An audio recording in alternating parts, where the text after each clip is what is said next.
born into the fundamentalist Church of Jesus Christ of Latter-day Saints, the radical offshoot of the Mormon Church that settled in small communities along the Arizona-Utah border. At the age of 18, Carolyn was forced into an arranged marriage with a 50-year-old stranger named Jessop, who already had 3 wives. Over the next 15 years, Carolyn had 8 children with him, despite suffering life-threatening illnesses during her pregnancies.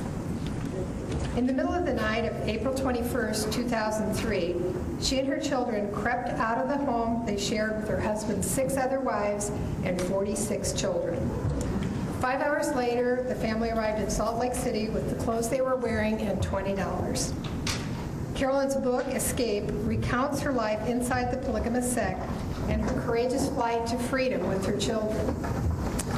Carolyn was awarded sole custody of her 8 children, and she's the first woman to be granted custody in a fundamentalist Latter-day Saints case.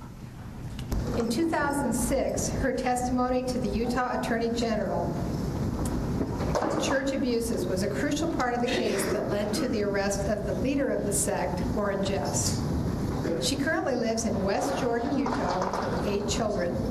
Please join me in welcoming Carolyn Jessop.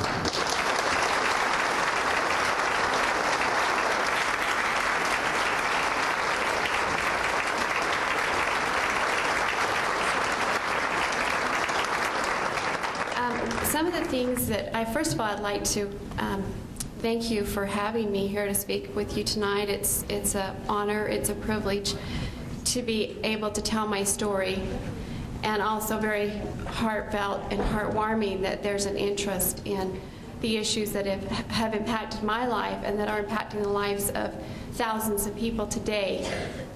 I've commented that one of the purposes in telling my story and writing this book, in my view, is paying it forward, because when I escaped with my children, so many individuals that were total strangers helped me through that experience, and without their help, I really don't know how I would have made it. And it was difficult getting out, a lot of things that I went through. I have been pushing for programs to help women that want to leave these types of societies, because it is so challenging to get on your feet. When I first left, I felt like I'd landed on another planet. It was very difficult. I didn't understand the culture of society. I'd been raised in an environment that was so isolated and protected from that.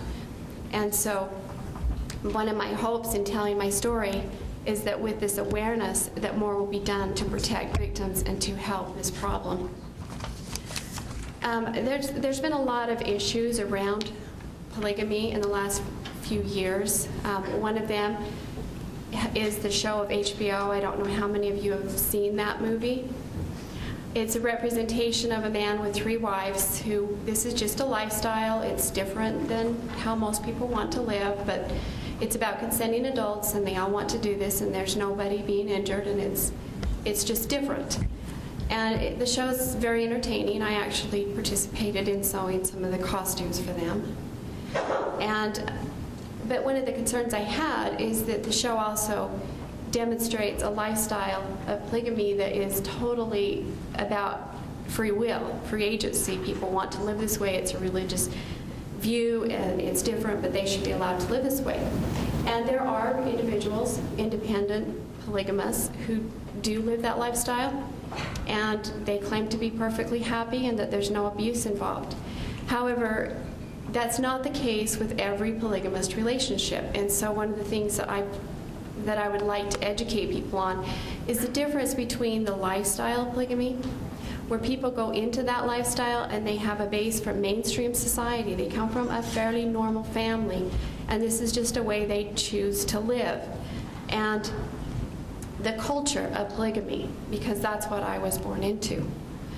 I was born 6 generations into polygamy and the fundamentalist Church of the Latter-day Saints. It's a completely different religion than the Mormon Church. They really do not compare. This is an offshoot group that left the Mormon Church and separated more than 100 years ago. And they've grown into their own religion, their own way of thinking, and their own ways of treating people. And over generations, the society has become far more controlling and actually meets the definition today of a dangerous and destructive cult. And so to demonstrate some of the things that were different for me than for the individuals that you may see in the film of Big Love, my life is more of the representation of what Texas found when they went into the YFC compound, the Yearning for Zion Ranch. That was my ex-husband's family. One of the conflicts in the court cases and one of the decisions that were made in giving the children back was that you can't go into a community and find abuse in one or two families and remove every child in the community. Well, this was a family.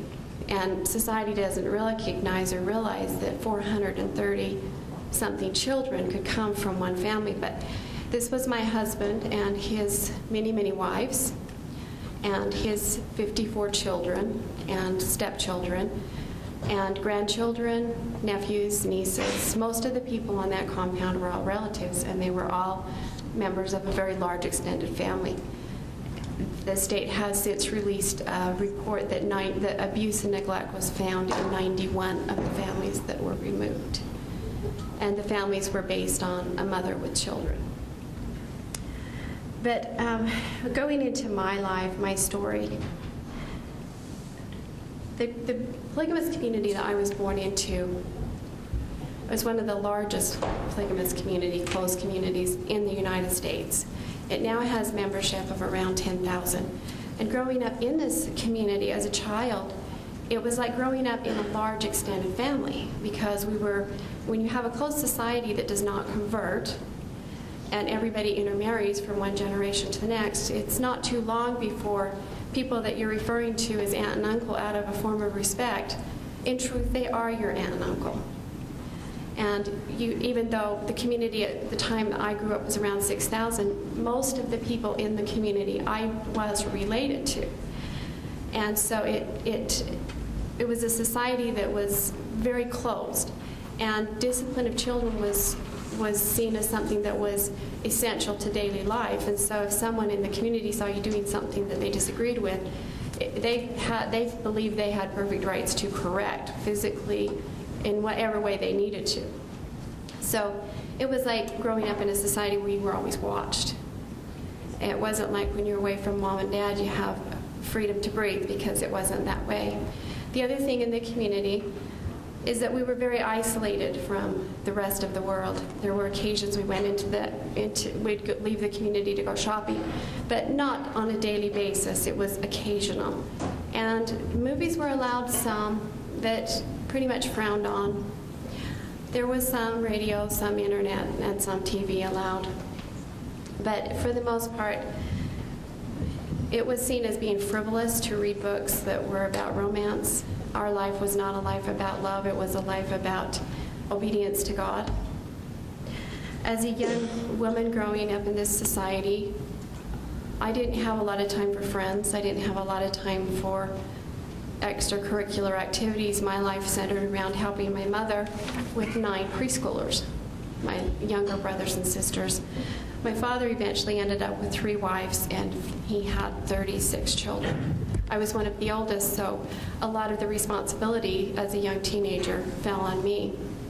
The other element in this society is we were raised that arranged marriage. I was raised to believe that an arranged marriage was a gift of God, and that I had made a covenant with God in the preexistence to do His will in my life, and that when I became old enough for marriage, that man would be chosen for me by the prophet. And if I wanted God's will in my life, I would not reject that gift. And it was seen as a gift, or taught as a gift. But the truth around arranged marriage in the FLDS is that saying no and refusing or rejecting an arranged marriage is really not an option. If you do, there's huge consequences to family members and people you love and care about. Your family becomes ostracized. Your mother will take the biggest hit. She's now raised a rebellious daughter. She's seen as a threat that she's raising rebellious children. Raising obedient children is a very serious thing in this religion, and a woman loses her credibility and her standing within the community quickly if her children rebel in any way to the authorities in that community. The other thing about the society was that the society is watched. Even as a small child, I remember that we had what we called the night watch. There were men in the community who were not police officers, but they were just operating under the orders of who we saw as a prophet that watched the community. And they would monitor any cars that came in the community and any cars that left. And there was always reports given, and so there would be episodes as a child where mom would come out and say, "You have to come in the house right now, out-of-towners are in the community."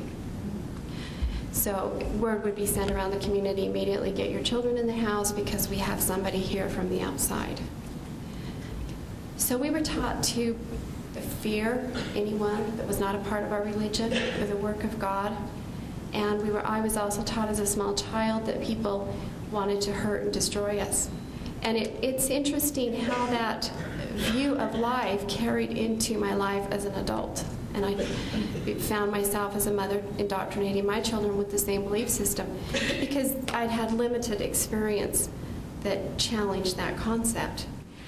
So life when you're born into a polygamous community or a closed polygamous society is far different than what is portrayed on the HBO series.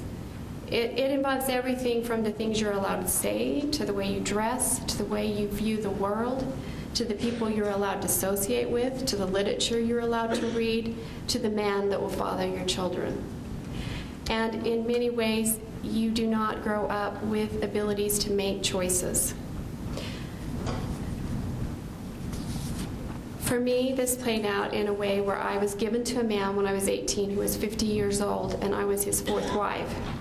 At the time I married him, he had over 30 children. He was one of the most powerful men within the FLDS, which created a situation for me where I was watched more than the average person in the community because my actions and behaviors reflected on my husband. And so my life was far more controlling in some areas than other women who married men that had less standing. However, for me, this lifestyle seemed natural. I wasn't happy in it, I would have to admit, but I was taught that that was my fault. That was a weakness in me, that I was not willing to do the work of God in my life, and that's the only reason that I was unhappy. If I was willing to do God's will, I would be willing to have a lot of babies, raise them to be strong, obedient children, and not make complaints about frivolous and superficial things. And for many years, to a large extent, I bought that line because I didn't really see that I had an option not to. However, a lot of things in the community changed, down to the way we lived in basic ways. At one point in the community, we had always been taught to stay away from welfare programs, taught to stay away from government help. All the medical was handled in the community by a midwife. She delivered my mother, she delivered me, she delivered my first 4 babies. And we didn't use medical help as far any state help or any kind of insurance to pay for the cost of medical care. It was all handled through just a local midwife. She did everything from setting bones to stitches. And if a family was in need, the community would pull together and try to take care of what their needs were. We had programs where we would build a house in a day, where people would donate the materials, and then the community would get together, and in one day we would build a house. And so if a family needed food, they needed additional support, that was looked at as the community was supposed to pull together and make that happen for that family. And in many ways, those types of things pulled us together and made us feel like we were involved in something that was bigger than just the menial circumstances of the day. And when the prophet that Leroy Johnson was the prophet that I was married under, and was very much about working hard, and we took care of our own was the philosophy. When he died, another prophet came into power, and his name was Carolyn Jessop. He was an accountant, and he was very good at understanding how to get around paying taxes. It didn't take him long to educate the society on how to get out of paying taxes, and pretty soon, very few people in the community paid much, if any, taxes. He didn't want to take money out of the church tithing to pay for welfare to help individuals that needed the help. So he coined the phrase called bleeding the beast. And he had educated people on how to apply for all the government programs that we could get on and take as much from the government as possible. And at that point, I did see how our lifestyle started to deteriorate. And a lot of things changed, and it didn't feel like it was changing in a good way. Later, Roland had a stroke, and his son, Warren Jeffs, who later was put on the top 10 most wanted list, he took power. Warren was a scary individual, is a scary individual. He married several of Merrill's daughters, my ex-husband's daughters. So because of that, there was a lot of family connection, and I grew to know, I knew this man on a very personal level, going to dinner with him, talking to him, conversations, different events. I knew he was dangerous. He had a philosophy about life that was scary. And once he gained power, things in the community changed, and they changed rapidly. And I'm going to read some of those right now tonight to just give a brief overview of some of the things that he did and what alarmed me. The isolation increased. All outside information was restricted completely, such as TV, radio, internet, outside music, outside literature. We actually had book burnings, and I had a collection of 300 children's books, Caldecott, Newbery Award books. All my books were burned. The dress code was given increasingly oppressive standards for children and adults. Intimate relationships between married couples were to be used for procreation only, and they were strictly monitored. All members of the FLDS community were required to take their children out of public schools and put them in private religious schools, where the curriculum was strictly monitored by Warren. The action resulted in a child being indoctrinated rather than educated in any form of state standards. This was the beginning of Warren Jeff's re-education program for children and adults. He taught that any person with as much as a drop of Jewish blood would have no place in the kingdom of God, and that blacks were the direct descendants of Cain. And like the first murderer who had started evil on the earth, their place was to preserve evil. Because of the tapes, he taped a lot of his trainings, and because of some of the things that he put in those tapes, the FLDS, from what I'm aware of, they are the first religious organization ever to be classified as a hate group by the Southern Poverty Law Center. Then he revealed that it was all right to commit a crime against another human being if it was necessary to further the work of God. With these and other messages, he created within all a hardening for human suffering. Warren Jeffs then began a groundswell movement against all influential people. This began with the artistically talented people that attracted attention. It then moved to all of us that possessed a degree in higher education and continued to entrepreneurial individuals. The new restrictions and increasing suspicions created an environment of judgment and fear. Warren now had a prime condition to call for confessions and reporting on all those who strayed from his doctrine. At this point, if Warren found a man unworthy, he judged the man to no longer possess the Spirit of God and the priesthood. The man was then excommunicated and told to leave his family and all earthly possessions and repent from afar. The man was then excommunicated. The harshness of this penalty encouraged many men to report on each other in hope of gaining influence and protecting themselves. In essence, creating an environment that paralleled with the Salem witch hunt. The men that were primarily singled out for excommunication were men that possessed influence in one form or another. I became alarmed and concerned for the safety of my children and myself at the funeral of Warren's father, Roland Jeffs. We were told at the funeral that our former prophet was renewed and lifted up.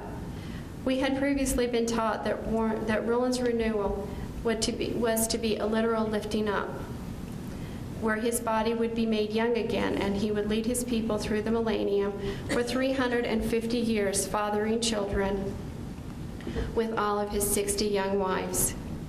After his literal renewal, all of his people that the Lord found worthy would also enjoy the blessing of being physically lifted up and renewed. It was at the funeral that I began to realize the reality of what the lifting up was all about.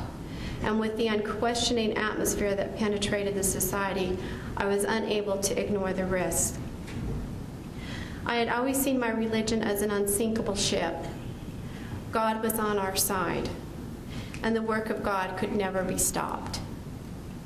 I was forced to realize that I could face the obvious, that I was on a sinking ship.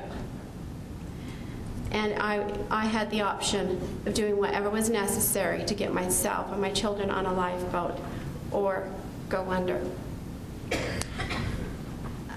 On April 22nd, 2003, I decided to risk everything I had ever known and face the outside world. That was actually a moment that I had to wait for. I didn't have the option to just pick my children up and leave. The police officers in the community were all members of the FLDS. They worked for the FLDS, and they would have been the people that would have pulled me over and stopped me and taken the children and not allowed me to leave. My escape story is in the book, and I have told it on several different interviews. And in the interest of time, I would like to read some from the book. But what I'd like to read tonight is after I escaped, when I hit Salt Lake, and I should have been in an area that was somewhat protected. Getting out was very difficult in the middle of the night with 8 children. And I had a son who had been diagnosed with cancer. He was on a feeding tube and oxygen. And he had been stable enough for 6 months that I felt like I could make a run for it and he would be okay until I could locate and get medical help. But I knew I'd be on the run. The trip to Salt Lake was pure hell. Betty was literally hitting me in the car and screaming. That's my oldest daughter. Uncle Warren is going to find out what you are doing. You'll be in so much trouble. He will never let you get away with this. Daryl had locked all the doors in the car. My brothers came from Salt Lake to get me. I met them 3 miles out of town. So I was in the car with my brother Daryl at this place. My other children would have enjoyed the adventure and ride if Betty had not been so hysterical. She kept acting as though I was going to kill every one of them. Mother, you are taking us out into this wicked world to be destroyed. Father will never allow it. Betty was upset for a reason. Warren Jeffs had condemned Salt Lake City as one of the most evil cities on earth because of the Winter Olympics. His real agenda was to get the FLDS members to leave Salt Lake to move to Colorado City in order to consolidate his power. But to my daughter, Betty, if we were in Salt Lake when God erased the wicked from the earth, which Jeffs was preaching could happen any day, she and all of her brothers and sisters would be wiped out instantly. My children were scared into silence. Arthur is my oldest son. Arthur tried unsuccessfully to calm her down. Daryl finally screamed at her to shut up, but she wouldn't listen and she didn't stop. It was 5 hours of pure hell. Harrison is my handicapped son that had the cancer. Harrison was also screaming because traveling made him so uncomfortable. While we were driving, Daryl got a call on his cell phone from my mother. We had a place to stay. Mother, who had escaped just 3 days before, had contacted Dan Fisher, a prominent dentist, a former member of the FLDS, who agreed to let us stay on his property near Salt Lake City.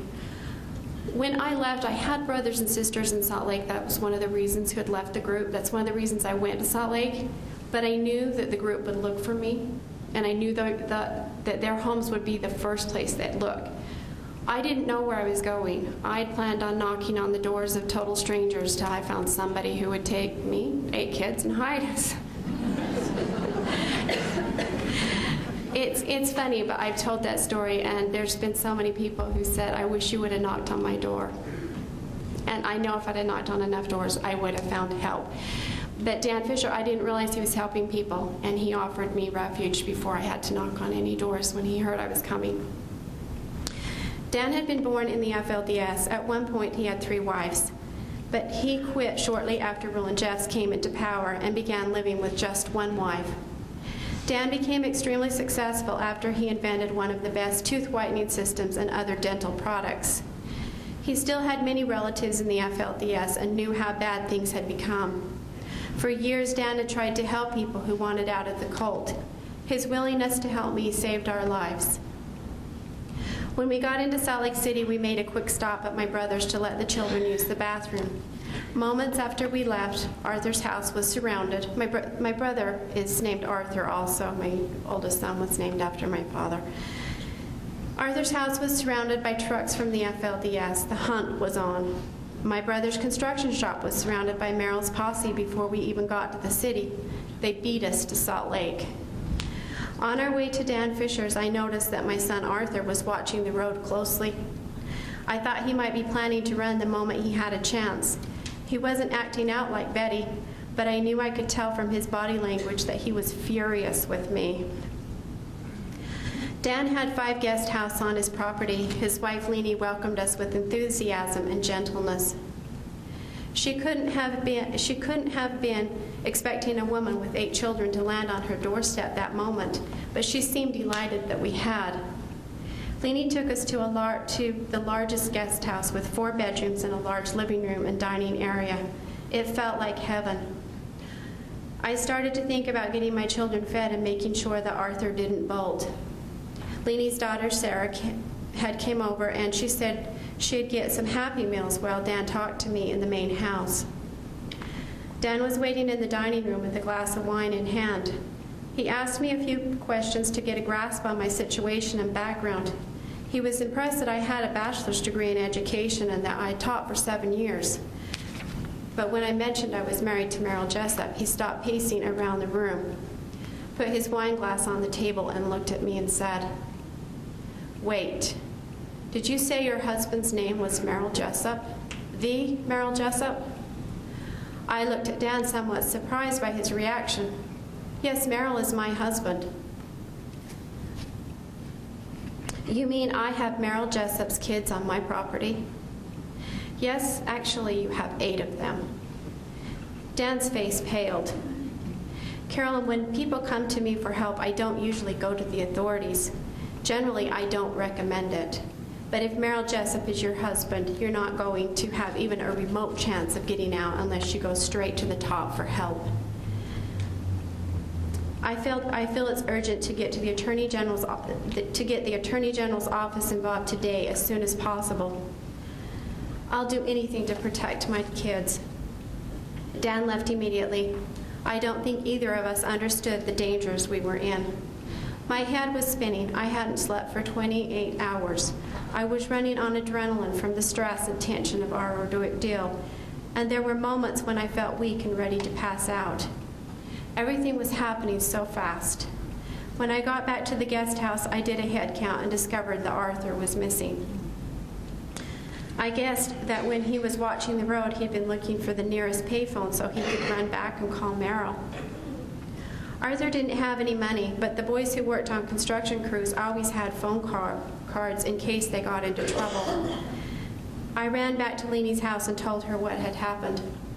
Her daughter, Jolena, had just arrived to help. Leanie called Dan, and he said it was too dangerous for us to remain on his property.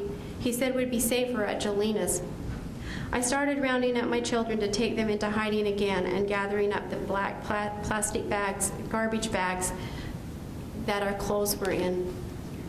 Betty started screaming again. "I'm not going with you. What are you doing? Where are you taking us?" I found out later that before he left, Arthur had told Betty that he was going to call Merrill and that she would have to get the children into the truck the minute he arrived. I pulled her into the car while she was fighting and kicking me as hard as she could. Fortunately for us, Jolena had just graduated from dental school, and few of the FLDS even realized she was back in town. She had a beautiful house not too far from her father's. Jelena carefully explained to my children that there was an alarm system, and if anyone opened a door or window from inside, an alarm would go off and the police would come. Shortly after we settled in, Sarah arrived with Arthur. She had found him a few miles from Dan's. Arthur had unwittingly saved our lives because when he fled, I knew our cover was blown and we had to leave Dan's immediately. I found out that Merrill had arrived at Dan's house 5 minutes after we left for Jelena's. He had learned where we were staying even before Arthur called because I later found out my stepsister betrayed me. If he had found us there before I had a protective order, there would have been no legal way I could have stopped him from taking my children. I would have had to go to court and fight for custody, and it could have taken years. Arthur's 5-mile run was a godsend. I also learned from this episode not to talk to anyone. Merrill had tracked us down because Daryl had told his wife where we were after he dropped us off. She mentioned it to my stepsister, who called her mother in the cult, who called Merrill. Jelena insisted I go to bed for a few hours. She ordered pizza for the children and sent me upstairs to crash with my 2 youngest. I nursed Bryson to sleep and put Harrison in bed beside me. After a few hours, Jelena woke me. Someone from the Attorney General's office had come to question me so he could file for an emergency order of protection. He asked me for the names of someone in the community to call to tell them that the Attorney General's office was now involved in the case. I gave him Sam Bartle's name. He was a close ally of Warren's, and I knew he would see to it that word got around. I was sure Merrill would keep hunting for us, but at least he would have to answer to the law once the protective order was in place. After he left, I went to check on my children. Betty and Luann were sitting on the couch. "I'm not eating another thing until I can go back to Father," Betty said. Luann said she was on a hunger strike too. Jelena said that not eating would not get them anywhere. Moments later, her husband came in and put on the movie Shrek. It was the first movie my younger children had seen since Warren banned them in the community. They were enchanted. I took Bryson back upstairs to bed. Arthur followed me into the bedroom. "Mother, I know you have been living in hell," he said quietly, "but I can't back you in this. I don't want to live in Salt Lake. I want to be in Colorado City with my brothers and sisters." I just listened. I knew he needed to feel he could tell me everything. "I've never lived in a big city and I don't want to. I want to be in a small town." "Arthur," I began cautiously, "you're 15. In a few years you can live wherever you want. But until you're 18, you'll be with me." Arthur was not a boy who showed his emotions, but suddenly he began to quiver and then shake. "Mother, this has been the worst day of my life." I watched the road going to Dan's house. Once we were there, I got the address and ran to call Father. When Father answered his cell phone, I could barely speak. I was so out of breath. I told him where you were. I was going to run back and meet him there, but Sarah showed up and stopped me. By this point, Arthur was sobbing. "Mother, I gave my father my word. I told him I would meet him at the address that I gave him, but I didn't do it. I always keep my word to my father." It was awful to see my son in such agony. "Arthur, I don't expect you to understand what I am doing, but there is no way your father would have ever let me leave peacefully. Escape was our only option. I don't want to be put into this fight between you and my father. I don't want to have to take sides. What you did this morning seems crazy, but I'll do whatever is necessary to protect my brothers and sisters. You can't ask me not to." I was proud of Arthur because he was such a responsible son. He had been completely indoctrinated by the FLDS, and I didn't expect this to be easy for him. We had always been very close. He never saw much of Merrill, but he had been taught to fear and respect him. Now that he was in an impossible situation, he didn't want to turn against me, but he also wanted to keep his word to Merrill. I knew this was tearing him apart, but at the moment there was nothing I could do. When we finished talking, I helped Bryson get back to sleep. I went to check on the rest of my children. Everyone except for Betty and Luann was bathed and ready for bed. Jolena had gotten them ready. It was one of the strangest moments of my life. In 17 years, no one had ever helped me get my children ready for bed before, not even when I was sick and confined to bed during my worst pregnancies. Marilee bounced into the bedroom. "Mama, look at me." Her eyes sparkled. She was for the first time in her life wearing little girl's clothes. "Look, Mama," she pulled up her nightgown to show me her underpants. "See, roses." The panties were trimmed with rosettes, and this was the most miraculous thing Marilee had ever seen. She had had a bubble bath and shampoo, and her hair smelled fragrant. Jolena had a daughter Marilee's age, so her clothes fit my daughter perfectly. Marilee had never realized such pretty clothing existed. After wearing long underwear 24/7 through all seasons, she was experiencing herself in a way she never had before. All of my children were euphoric. Even Betty seemed happy and engaged. This was an unimaginable adventure. They could eat as much as they liked, drink soda pop, and watch televisions and movies.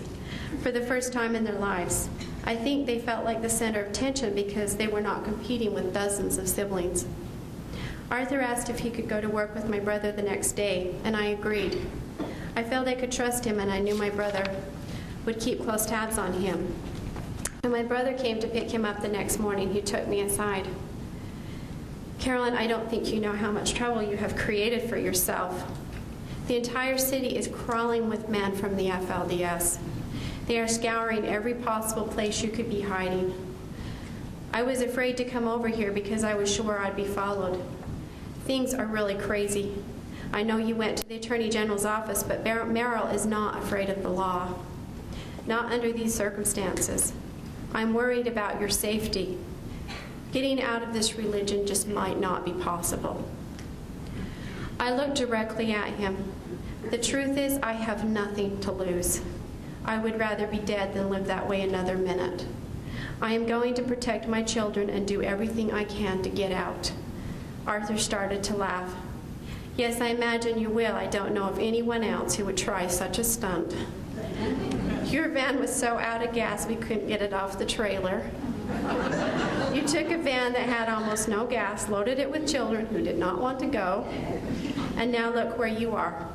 Actually, you have gotten further than anyone else could have." Then he got very serious. "Carolyn, you took the children of one of the most powerful men in the FLDS. They will hunt you down for that and plow over anyone who gets in their way. There is no way the FLDS is going to let you escape with Carolyn Jessop's children. This is one fight I don't think you can win." And I did win it.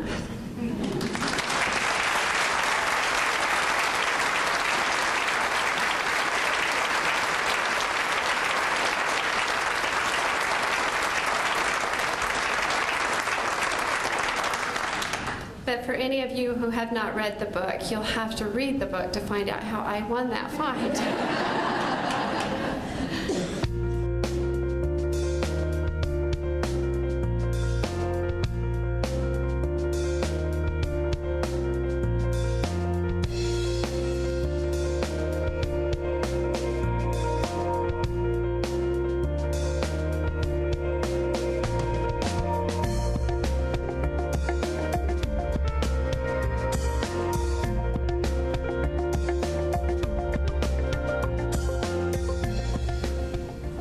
The question is, I thought you said you were born into a family of polygamists, but your mother and father did not belong to that church.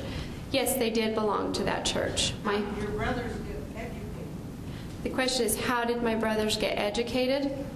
In a close polygamous community, 50% of the children, the babies that are born, are girls. 50% are boys.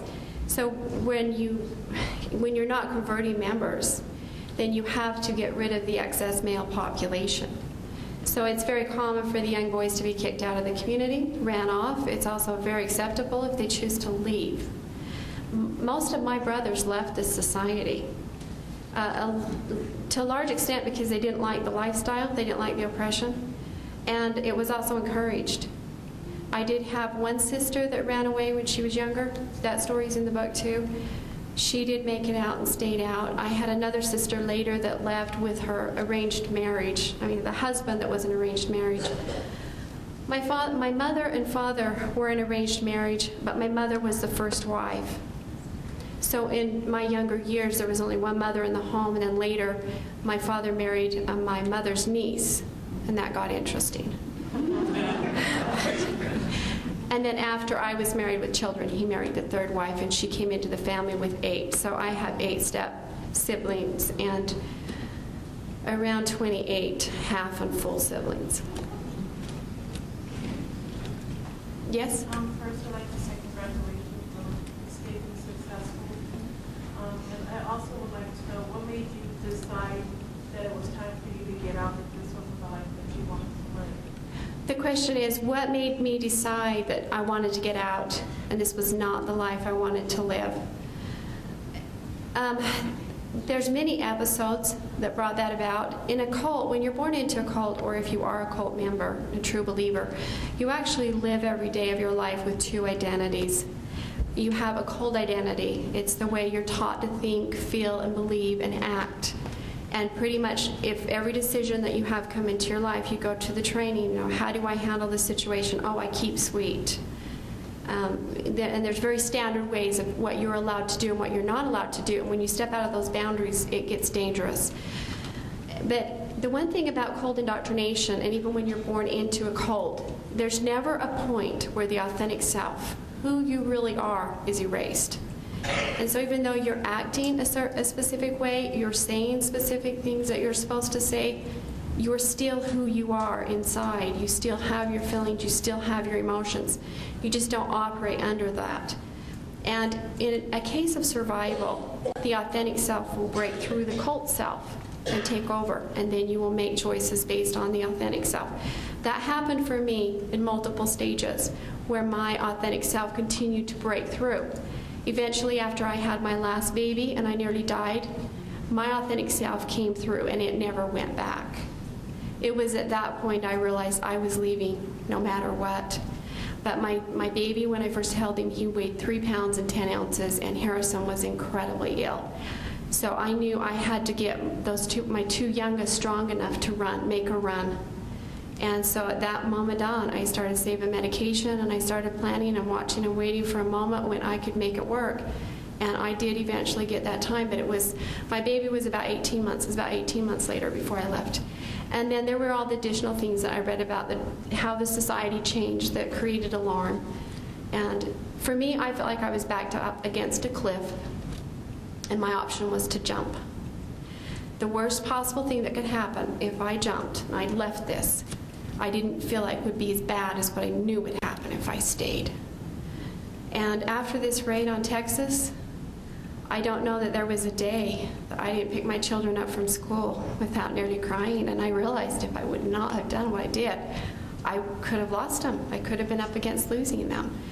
And then when the abuses started surfacing of the crimes that they were committing against very, very young girls, it just about ripped my heart out, and I realized that even worse than losing them, if I would have had my daughter sexually abused at a very young age, I would have had a very difficult time living with that for the rest of my life. So that's a long answer. Yes? I have 2 questions. First of all, if you were a 4th wife, did you actually need a divorce? And with all of the pressure and the arrests of all of the men that have happened in the FLDS recently, what do you see as the future of the FLDS? What's going to happen to them? Okay, the first question is the legal issue about if I was a 4th wife, did I actually need a divorce? No, I was not legally married. I told the judge I'd been involved in an illegal spiritual marriage and had 8 children with this man. However, he still had rights to children he had fathered, and his plea in court was that he had the same fatherly emotions towards 8 children he had fathered with me as any man would have towards 8 children he had fathered if it was the only wife, a monogamous relationship. This was his religious beliefs, and he felt like he had rights and shouldn't be persecuted because of them or have his rights as a father denied. And I really think back, I feel sorry for that poor judge. When we first walked in with the case, she looked like that the circus had just come to town.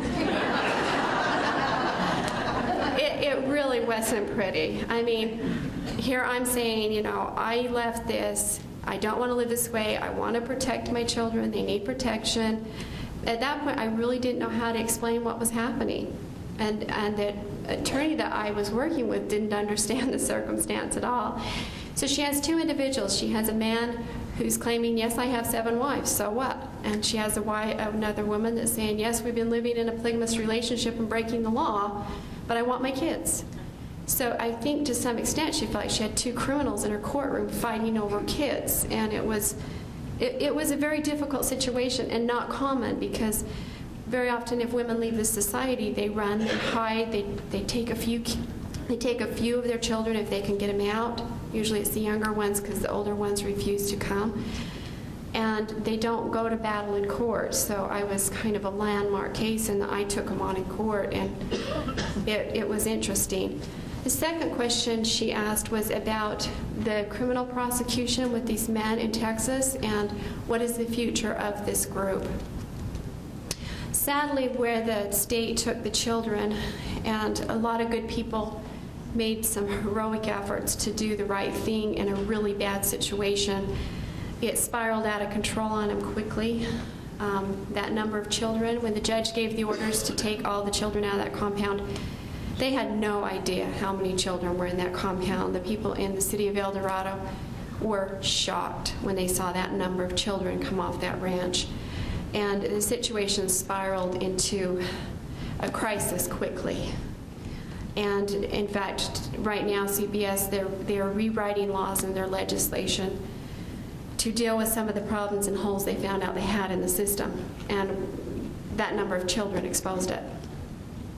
But then the other side of it is the prosecution for the abuses. They have indicted about 12 men. I think there's around over 30 indictments. The difficulty is that they put the children back in circumstances when they knew they were not good. And there were many women who told them, I cannot live without my children. I will do anything to get them back. I will get a job. I will rent an apartment. I will divorce my husband. I will do what I need to do. And so they were working with several women that were willing to do what was necessary to keep their children safe, and they understood that they could lose them if they did not. However, when the Supreme Court ruling came down and all of the children went back, everything has escalated out of control since then. Whenever you take on a group that is highly controlled like this, and the members have been living out of mainstream society, outside of the law for generations, they get stronger if you take them on and then back down. You can't afford, if you're going to take them on, you can't afford to back down. And that's basically what has happened with this situation. And so the circumstance has spiraled into a place that's not good. The group has regrouped with a lot more enthusiasm. The community that I grew up in was Colorado City, Arizona, Hilldale, Utah. The trust, all of the homes, most of the real estate in those 2 communities are owned by a trust called the United Effort Plan. It's valued at $110 million. And so nobody there owns their home. And many people who have left their religion still have homes there. And many of these men that got kicked out refused to leave, and they're still living in their home. So since the FLDS have gotten their children back, then it's just fed this thing of God is on our side, and we've had hate crimes on the trust escalating out of control towards non-FLDS members. People are having their animals killed, they're having their doors kicked in, they're having threats made against them. It's just spiraled into a situation that right now is not healthy at all. And with the prosecution, maybe some of that will turn things around. I hope it will send a message if these men do some time. You cannot sexually assault a child and get away with it. And you can't hide behind religion as protection. However, the case is not perfect. They have a lot of documentation and a lot of materials, but that can all be looked at as circumstantial evidence, because nobody will testify. And the people who have had crimes committed against them are terrified. Even if they wanted help, they don't dare come forward. And so to get a stable witness is going to be very hard, if not impossible. So the cases right now against the man they're not foolproof by any means. So right now with the group and where it's headed, it's not good, because Texas did take them on, and as of right now, it's going badly for that state. One of the problems is they took on a group and without really understanding what they were taking on. They didn't understand this group. Yes? How do you think this could have been prevented from spiraling out of control? The question is, how do I think this could have been prevented from spiraling out of control? I think that the Texas authorities should have talked to a few of us who had left this group, and they should have listened. And I think that that right there is one of the reasons this ended up being a problem. Because we could have told them with extreme detail of what they were dealing with. But I flew down there the day after I saw one of my stepdaughters on the news. She was in one of the vans that they were taking out with the girls. I flew down there and pled with the authorities to see my stepdaughters, and made effort to communicate with them about what they were dealing with. And at that point, they felt like that they had just walked into a rattlesnake den, and that every time they found one crime, it led to another bigger crime somewhere else, and they were in overwhelm. And it's like they did not want anybody interfering with their investigation. But to a large extent, some of the things they were finding, they really didn't understand what was behind it, and they didn't understand what they were finding. So it was a difficult situation. One of the things that I'm hoping my book will do, and other books, there's several other books being published now about the FLDS and this specific group, is educate societies what's going on, because this group moved into Texas and they had no idea what had moved into their state. And this group's been in Utah and Arizona for quite some time, and people that have lived around it are just quite immune to the situation. And to a large extent, they see it as a non-threatening group, because the leadership in the past created a community that worked very hard and appeared to be very self-sufficient and have just some good old basic skills. And it was also, the standard marrying age was 18, and so the line that this was just about consenting adults flew. I mean, people believed it. But things have changed, and the children in the community are not being raised the way I was raised. They're being deprived in education.